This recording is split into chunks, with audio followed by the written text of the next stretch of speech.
Welcome back, guys. Tommy back here, talking sports, wearing shorts back here again. Another football video. It's been a little while, couple of days. I've had to recover from a few things. Had to recover from a little bit of sickness, and then had to recover from Liverpool's terrible end to the season, the devastating end to the season, the Champions League loss and the Premier League. But, we won't get into that. That's been and done. It's time to move on. It's time to do other videos, so we need to let that one go. But what I want to discuss today, guys, what I want to talk about is the transfer window. It's open now. All the twists and turns, all the excitement of the transfer window. It's silly season. There's a link everywhere. No matter what club you support, there's going to be a link for you somewhere. There's going to be some player that's linked to you. It's always like that. It's always crazy. It's a little bit silly, but it's exciting. I love it because you might be linked with someone, and then you get excited. The hope, the possibility is what gets you. So I want to break it down. I want to touch it. I'm going to have a look at some of the leading topics. I'm going to jump into the transfer center, have a look at the big players and where they're linked, and some of the biggest topics. There's a lot to talk about. Obviously, there's dejong, Darwin, NUNEZ, and some other players around. So we'll jump in and we'll break it all down. So let's get into this. So the first one I want to talk about, you may see it in the title, Frenkie de Jong in talks with Manchester United. That's monstrous for me. Absolutely monstrous. A bit left field, but not left field in the sense of that you couldn't see them ever going for them, but a little bit left field in the sense that he would potentially entertain it. I don't know. Like, this is obviously the Haag effect straight away. Now, there's still a little bit of steps to get over the line, of course, but the fact that they've opened talks with de Jong and Barcelona about this transfer is interesting to me. It's intriguing because Manchester United, and if you're a Manchester fan tuning in and watching this, you don't want to hear it, but the reality of the situation is that Manchester United right now is not a destination that a lot of players want to go to because there's so much turmoil at that club still. There's still a lot of work to do. Obviously, they're a massive club, one of the biggest clubs in world football, but there's such a big transition that needs to happen at Man United, and it's obviously just not a destination that players want to go to. We've seen that so many times with the players that they've been linked with in the past and that they ever haven't ended up getting. So this one will be very, very left field for me, if they pull it off, that is. We know that Barcelona are so cash-strapped. We know that Barcelona are fucking just at dire best in terms of their finances. So they need to sell a few players. So they need to free up some wage, and they need to make some money to obviously repay all of the fucking debt that they're in. We know from obviously when they got rid of Messi, there were still some players there that were on high wages, so they still need to get rid of a few. Frenkie de Jong wouldn't have been my first pick that they would get rid of, but you never know. You never know in football. Things are strange. Things are weird. If they get enough money, I think ultimately money talks, and if they're going to pay in excess of 100 or 100 million for Frenkie de Jong, then Manchester United will end up getting him. I think Barcelona will rip their arm off, so to speak. Where I can see this not going through, and this is the challenging thing for Manchester United at the moment, and this is going to be the challenging thing for any of the transfers that they try to go for, is that they're not in the Champions League. So the player that they're going to go for, like de Jong or anybody else that are currently playing in the Champions League, you've got to lure them away from it. You've got to try lure them away from the Champions League and promise them Europa League football. And the only thing that you're giving them, the only thing that you're promising them is the hope.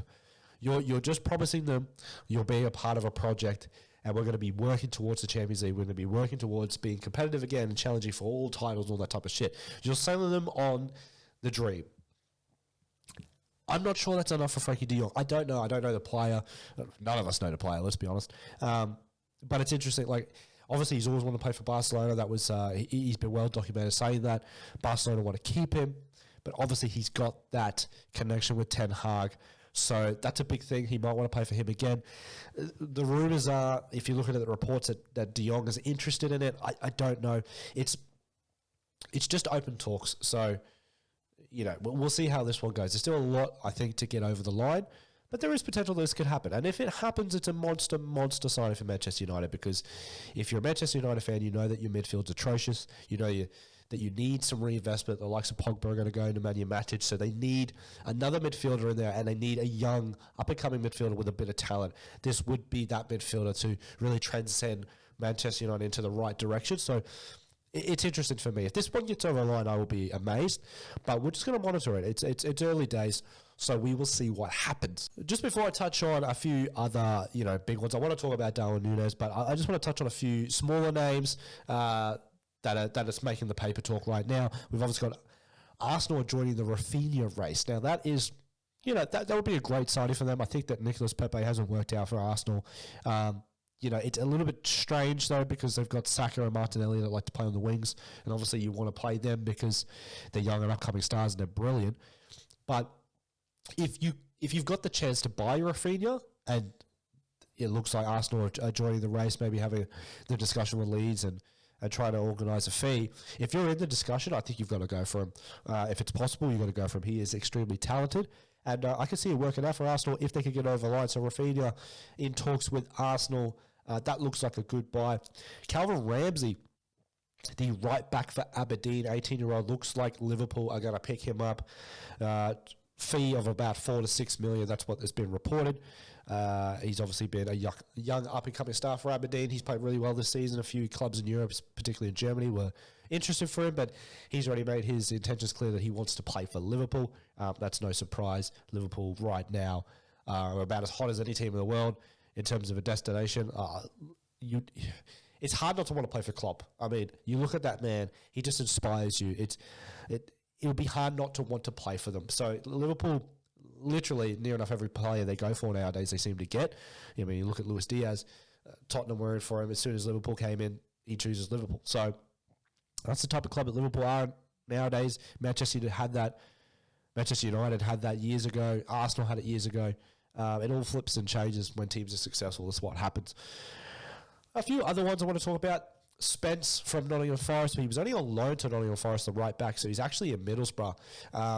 Tottenham are in advanced talks for him, 20 million fee. If they get him, that would be a really good signing, because right now their right back situation isn't exactly fantastic. They've got a few players like Serge Aurier's on loan, and then they've got Doherty, who is okay, but never really solidified that position, never really made it his own. So getting Spence from Middlesbrough will be a really good signing. We saw him at the playoff final. He looks like a really good young right back, and obviously would be one of the first signings for Tottenham. I'd imagine they're probably going to sign a few more this window.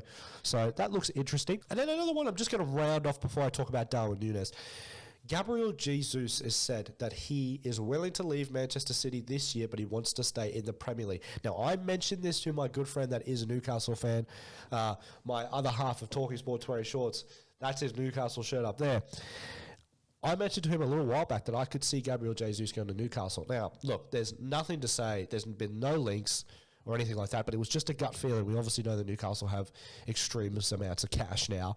And if he's willing to leave City to go to another Premier League club, in terms of the clubs that he could go to, he's obviously not going to go to Liverpool, Man United. He's not going to go to Arsenal. He might go to Arsenal, actually. I've seen a little bit of a link with him going to Arsenal. That could happen. And potentially the Arteta effect, I suppose that's probably the most likely if you think about it. He's played under Arteta. They've just lost Lacazette, so I'm actually kind of convincing myself as I'm doing this video that he's probably going to go to Arsenal. But, just for argument's sake, I'd like to throw Newcastle in there. I think that they'd be looking for a striker, and obviously money talks. They can offer him an absurd amount of wages, so it just depends on what his ambitions are and where he wants to play. So, yeah, Gabriel Jesus looks like he's going to be moving, and that's a big one for me. A lot of people don't take into consideration the amount of goals that Gabriel Jesus has scored for Manchester City and in just crunch moments. Obviously, he scored against Liverpool after not playing for about 8 or 9 games. So it's just things like that with Gabriel Jesus where he pops up at the right moment. Obviously, we know they got Haaland and Julian Alvarez now. So Manchester City are probably looking to go in a different direction, and Gabriel Jesus probably wants to leave. So Arsenal or Newcastle, that's what I'm thinking. So the last player I want to talk about, obviously being a Liverpool fan, I have to touch on this one. You would have seen it already. It's been circulating around everywhere. Darwin Núñez to Liverpool. This one looks all but done.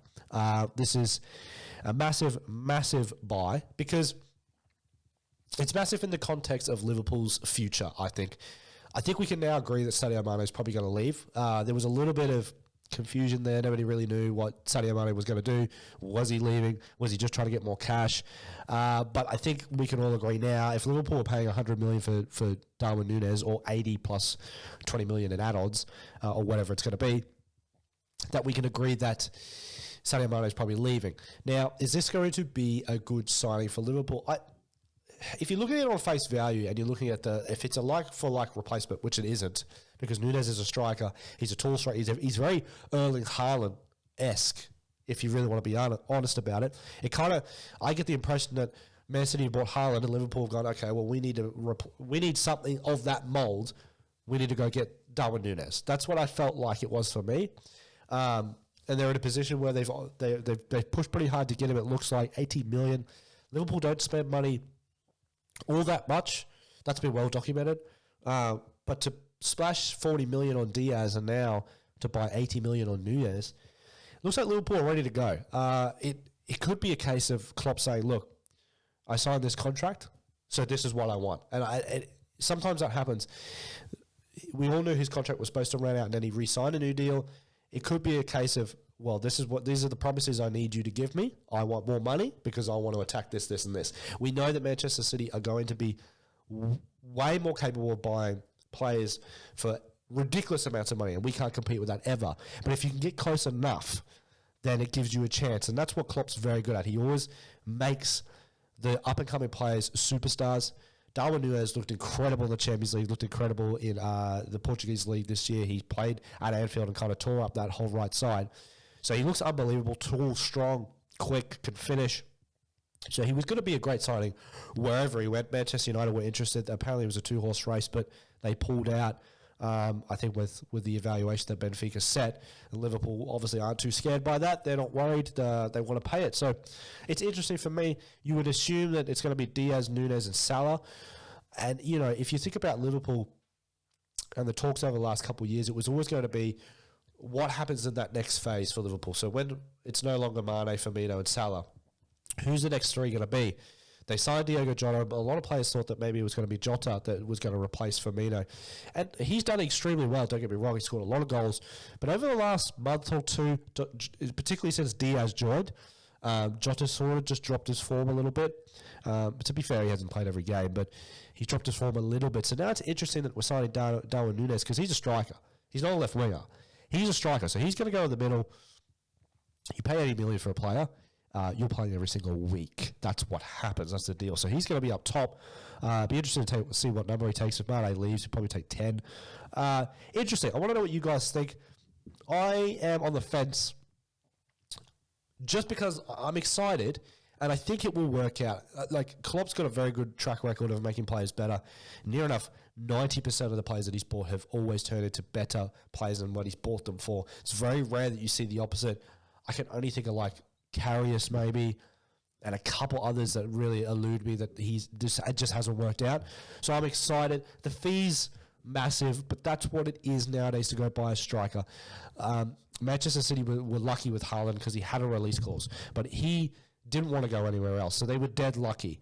But this is the type of money you have to pay if you want to go get a striker nowadays. You have to pay this type of money. So it is what it is, but I think that it will be a good signing. I'm interested to see. It looks like it's almost done. Apparently, Darwin Nunez has said to his friends and family that he is joining Liverpool. He's not travelling to Uruguay to play in the game. So that's interesting. It looks like he's going to Anfield to wrap up the deal. So it looks like all but done. I reckon in the next couple of days we'll see this happen. But I'm excited. Look, anytime Liverpool get a new striker, we know this is the new phase now.